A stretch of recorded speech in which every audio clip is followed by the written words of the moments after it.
back to everyone. In this video I will guide you how to fix if you cannot receive calls on Motorola Moto G37.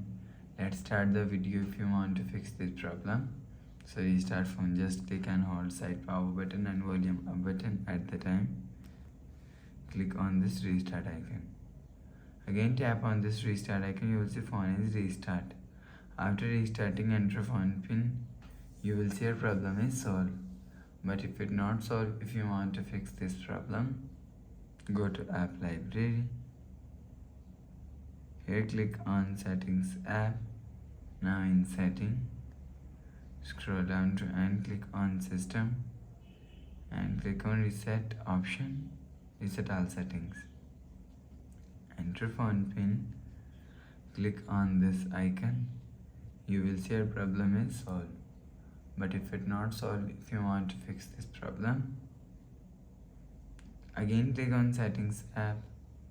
Now in setting, scroll down and click on sound and vibration and click on do not disturb.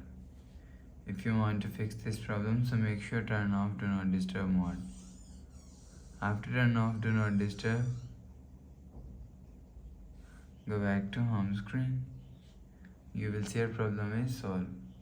But if it still not solved, so reinsert SIM card, remove SIM tray and clean. After cleaning, again insert SIM card. You will see your problem is solved. So please subscribe for more new latest videos. Thanks for watching.